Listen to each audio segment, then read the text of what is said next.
14 થી 16 મે વચ્ચે પહોંચશે ચોમાસું। ભીષણ ગરમી વચ્ચે રાહતના સમાચાર છે। ઉત્તર ભારતનું તાપમાન ઘટતા લોકોને ઠંડકનો અનુભવ થશે, જ્યારે પૂર્વી ભારતમાં સતત વરસાદની સંભાવના છે। હવામાન વિભાગના જણાવ્યા અનુસાર 14 થી 16 મે વચ્ચે આંદામાન નિકોબાર ટાપુઓ પર ચોમાસું દસ્તક દેશે। જો કે મહિનાના અંતમાં ફરી ગરમી વધવાની શક્યતા છે। આ વર્ષે મે માસમાં વરસાદી માહોલ અને ગરમી વચ્ચે મિશ્ર ઋતુ જોવા મળશે, જે ખેડૂતો માટે મહત્વપૂર્ણ છે। પેટ્રોલ અને ડીઝલના ભાવમાં થઈ શકે છે 4 રૂપિયાનો વધારો।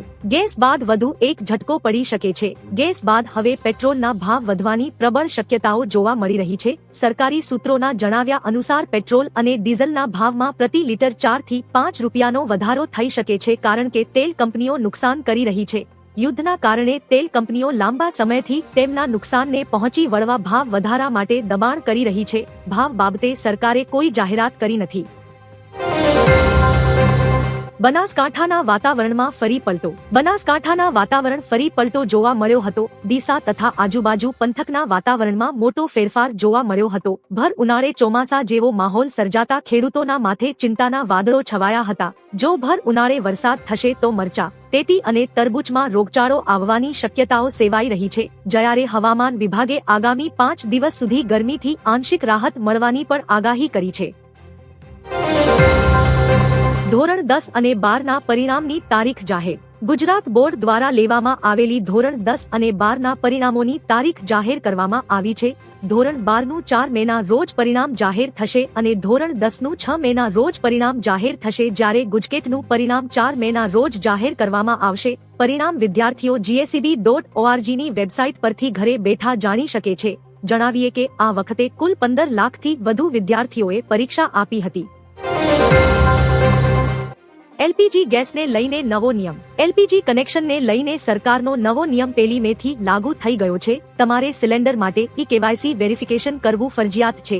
જો તમારી પાસે PNG કનેક્શન છે તો એલપીજી ગેસ સિલિન્ડર કનેક્શન રદ કરવું પડશે। આમ ન કરવા પર ઓઇલ કંપનીઓ તરફથી ગેસની સપ્લાય કરવામાં આવશે નહીં। જણાવીએ કે KYC કરવા પર જ તમને સિલિન્ડર મળશે, જ્યારે ઘણા ક્ષેત્રોમાં OTP વેરિફિકેશન બાદ જ સિલિન્ડર આપવામાં આવશે।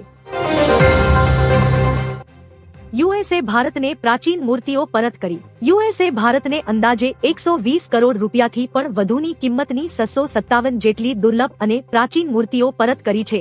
આ અમૂલ્ય વારસો ભારતમાંથી ચોરી કરીને અમેરિકા લઈ જવામાં આવ્યો હતો। આ ઐતિહાસિક વારસો ભારતને 3 અલગ અલગ તબક્કામાં પરત કરવામાં આવ્યો હતો, જેમાં અવલોકિતેશ્વરની કાંસ્ય પ્રતિમા, બુદ્ધની પ્રતિમા અને નૃત્ય કરતા ગણેશની મૂર્તિને અત્યંત કિંમતી અને ઐતિહાસિક મૂર્તિઓ માનવામાં આવે છે।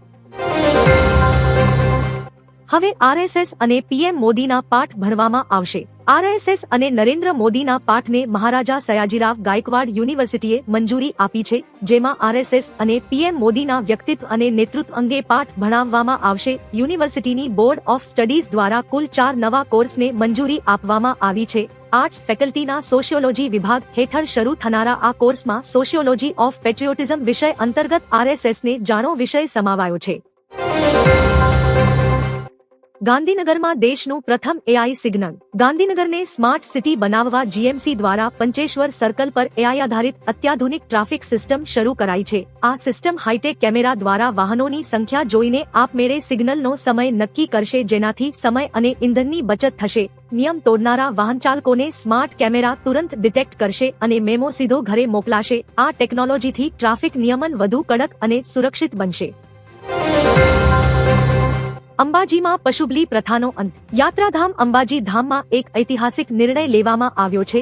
અંબાજી પંથકમાં વસતા આદિવાસી લોકોએ હવે પશુબલીની પ્રથાનો સંપૂર્ણ અંત લાવવાનો નિર્ણય કર્યો છે, જે બાદ હવે આદિવાસી લોકો માતાજીના પ્રસાદ રૂપે શ્રીફળ, ચુંદડી અને સુખડી ચડાવશે। જણાવીએ કે અગાઉ વૈશાખી પૂનમના સમયે બકરાનું બલિદાન અપાતું હતું, પરંતુ હવે મીઠી પૂજા અને પ્રસાદ દ્વારા માતાજીને પ્રસન્ન કરવામાં આવે છે।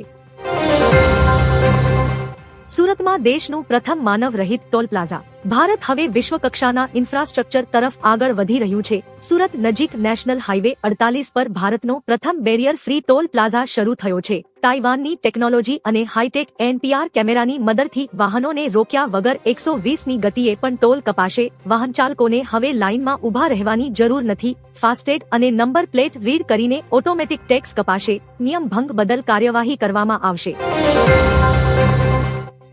બોમ્બ વિસ્ફોટ થતા 3 જવાનો શહીદ. છત્તીસગઢના કાંકેરમાં એક મોટી દુર્ઘટના બની છે. આઈઈડી વિસ્ફોટમાં ડિસ્ટ્રિક્ટ રિઝર્વ ગાર્ડના 3 જવાન શહીદ થયા જ્યારે એક ઘાયલ થયો છે. હોટેબેઠિયા પોલીસ સ્ટેશન વિસ્તારમાં સરહદ નજીક લેન્ડમાઇન ડિફ્યુઝ અને પેટ્રોલિંગ કામગીરી હાથ ધરવા માટે સુરક્ષા દળોને તૈનાત કરવામાં આવ્યા હતા, જ્યાં માઇન ડિફ્યુઝ કામગીરી દરમિયાન વિસ્ફોટ થયો હતો, જેમાં 3 સૈનિકો શહીદ થયા હતા.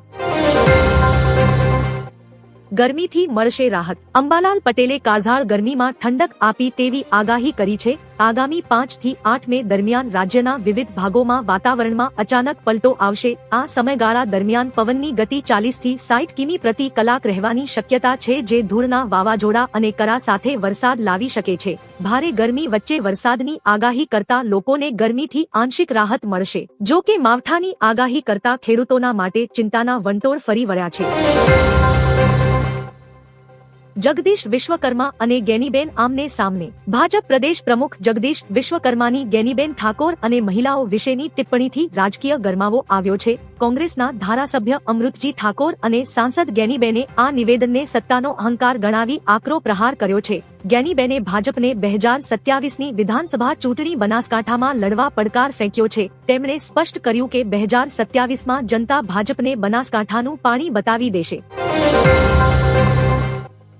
ભારત માટે સારા સમાચાર. ભારતીય અર્થતંત્ર માટે આ સારા સમાચાર છે. વિદેશી બેંકો પરની નિર્ભરતા ઘટાડીને આરબીઆઈ એ લંડનથી 104 મેટ્રિક ટન સોનું પાછું ખેંચ્યું છે. સપ્ટેમ્બર 2025 સુધીમાં આશરે 290 મેટ્રિક ટન સોનું બેંક ઓફ ઇંગ્લેન્ડ અને બીઆઈએસ પાસે હતું, જેમાંથી એક નોંધપાત્ર ભાગ હવે ભારત પાછો ફર્યો છે. હાલમાં 197 ટન સોનું બેંક ઓફ ઇંગ્લેન્ડ અને બીડીએસ પાસે જમા છે, જ્યારે 2.80 ટન સોનાના ભંડાર તરીકે રાખવામાં આવ્યું છે.